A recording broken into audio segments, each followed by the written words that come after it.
Dear students, today we will start with our first chapter of English grammar, that is the English language. In this first topic is alphabet. A letter is the smallest unit of language. In English alphabet there are 26 letters. Letter क्या होता है? किसी भी language का सबसे छोटा part. जैसे हिंदी में वर्णमाला में आपके वर्ण सबसे छोटे पार्ट्स होते हैं, वैसे ही इंग्लिश में जो ये ए बी सी डी ये 26 जो लेटर्स हैं, ये आपके इंग्लिश लैंग्वेज के सबसे छोटे पार्ट्स हैं। The letters of the alphabet always follow the same order. It is called alphabetical order. और आपके जो ये इंग्लिश में लेटर्स हैं A to Z, ये एक पर्टिकुलर ऑर्डर में ही रहते हैं। जैसे A के बाद B आएगा, B के बाद C, इसका ऑर्डर चेंज नहीं होता है और इसको कहते हैं हम, ये जो ऑर्डर है we call it as alphabetical order. Letter A E I O U are vowels और इन 26 लेटर्स में से A E I O U ये होते हैं आपके vowels. Remaining letters of alphabet are called consonant, और जो बचे हुए रिमेनिंग 21 लेटर्स हैं apart from these 5 they are called as consonants. Letter are written in 2 ways, और हम लेटर्स को कितनी तरीके से लिख सकते हैं? 2। कैपिटल लेटर जहाँ हम कैपिटल लिख रहे हैं, ये आपके फुल उसमें लिख रहे हैं। देन स्मॉल लेटर जहाँ आपकी लेटर्स की फॉर्मेशन स्मॉल साइज में है, ठीक है। Word, a group of letter joined in a particular order to give particular meaning is called word. अब वर्ड क्या होता है? इन 26 लेटर्स में से कुछ लेटर्स उठा के उनको एक पर्टिकुलर ऑर्डर में अरेंज करके कुछ मीनिंगफुल बनाना। जैसे अपन ने आजकल रेन हो रही है, बहुत बारिश हो रही है, तो अपन ने ए लेटर पिक करा, I N and are.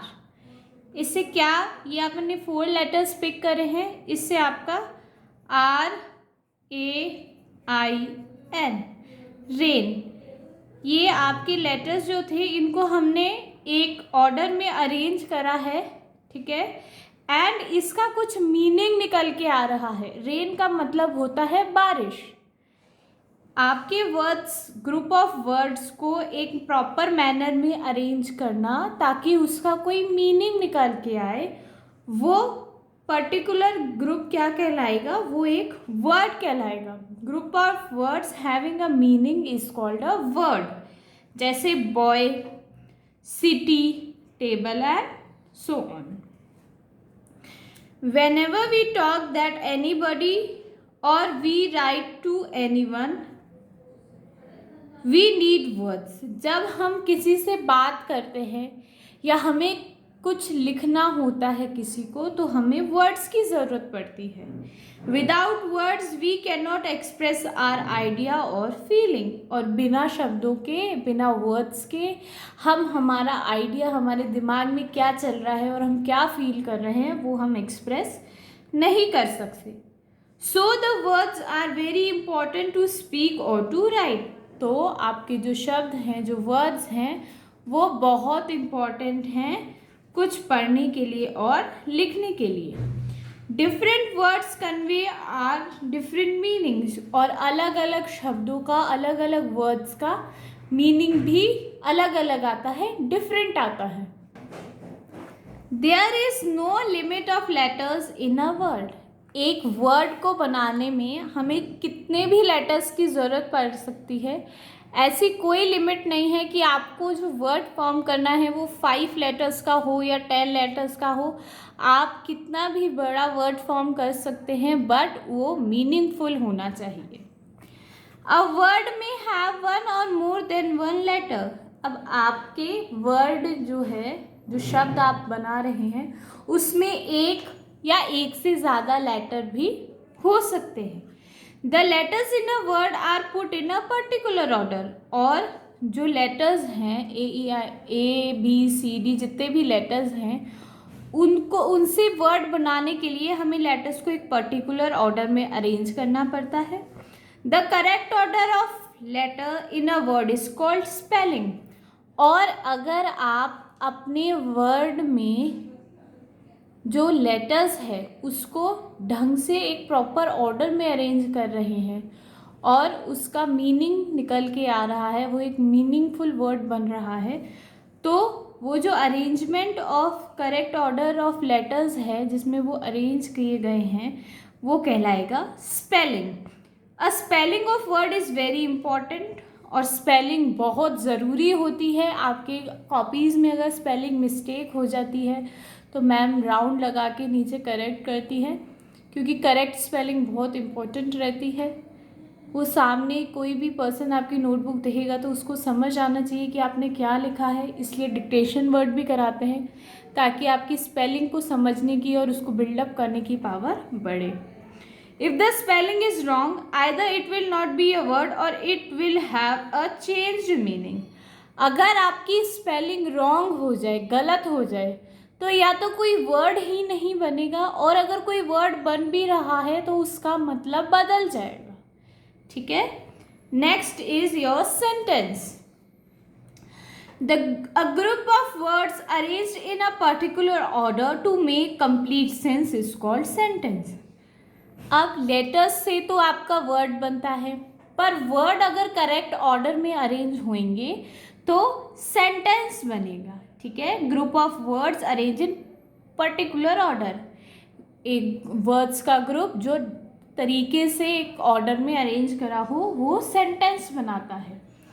A sentence make sense and is meaningful, और सेंटेंस का मतलब निकल के आता है। कोई सेंटेंस बोल रहा है तो हमें वो सेंटेंस समझ में आएगा।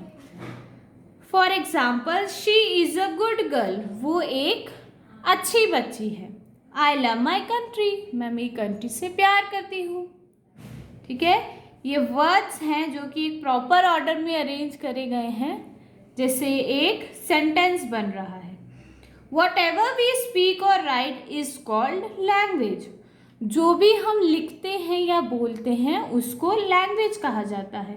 A language is a group of sentences, और लैंग्वेज में क्या होता है, एक ग्रुप ऑफ सेंटेंसेस होता है। अब ये जो पैराग्राफ है इसमें बहुत सारे सेंटेंसेस का यूज़ हुआ है। ठीक है, ये आपकी इंग्लिश लैंग्वेज में रिटन है पैराग्राफ, और इसमें बहुत सारे सेंटेंसेस का यूज़ हुआ है। अल्फ़ाबेट्स होते हैं 26, अल्फ़ाबेट से बनता है वर्ड। ठीक है, अल्फ़ाबेट्स में जो 26 लेटर्स होते हैं उसमें बनता है word, group of letters word बनाता है। ग्रुप ऑफ वर्ड से आपका सेंटेंस बनता है, और ग्रुप ऑफ सेंटेंस से आपका बनता है language. Now next topic is part of speech. In English language, the words are classified into 8 categories. These categories are called part of speech. आपके इंग्लिश लैंग्वेज में वर्ड को 8 डिफरेंट कैटेगरीज में divide किया गया है। वो डिफरेंट कैटेगरीज को बोलते हैं parts of speech. Here is an old rhyme about the 8 parts of speech in English grammar.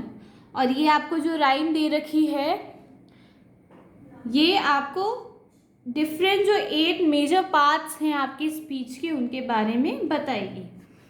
Every name is called a noun as field and fountain, street and town. हर कोई नाम, भले ही वो field का हो, किसी फाउंटेन का हो, किसी जगह का हो, किसी टाउन का हो, या आपका खुद का नाम भी क्या कहलाता है, noun. In place of noun the pronoun stand as he and she can clap their hands. और नाउन की जगह पे कभी कभार प्रोनाउन भी यूज़ करा जाता है। जैसे किसी का नाम है, जैसे रजत नाम है, रजत के लिए हम Rajat is a good boy, he scores well. अब रजत के लिए, रजत एक अच्छा लड़का है और वो उसके एग्जाम्स में अच्छे नंबर आते हैं, ही स्कोर्स वेल, तो हमने ही लगाया है रजत के प्लेस पे। The adjective describe a thing as magic wand or bridal ring. और जो एडजेक्टिव होते हैं वो किसी चीज़ के बारे में बताते हैं, वो किसी चीज़ की नॉलेज हमें देते हैं, जैसे कि एक मैजिक वॉन्ड या कोई ब्राइडल की रिंग, किसी दुल्हन की अंगूठी. The verb means action, something done to read and write, to jump and run. और verb क्या बताता है?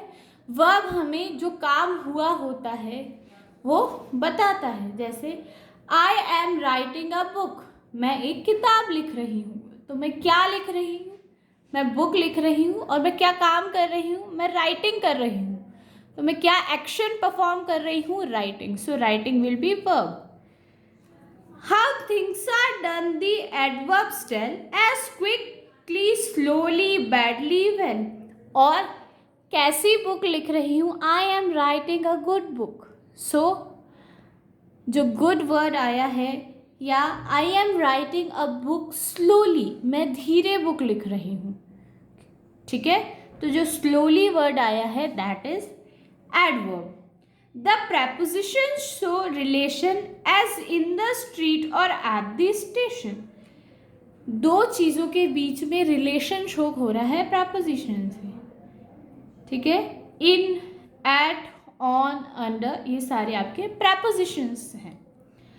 Conjunctions join the many ways sentence, words or phrase and phrase. और जो आपके conjunctions होते हैं वो join करते हैं, जैसे और एंड. दो आपके सेंटेंसेस को ज्वाइन करना, ठीक है, या दो वर्ड्स को ज्वाइन करना, वो आप कंजंक्शन से कर सकते हैं. द इंटरजेक्शन क्राइज आउट हक I need an exclamation mark. और इंटरजेक्शन में क्या होता है? कोई भी आपको एक्सप्रेशन देना है, ओह, नो, वाओ, फैंटास्टिक, उन सब में एक्सक्लेमेशन मार्क यूज होगा. ठीक है.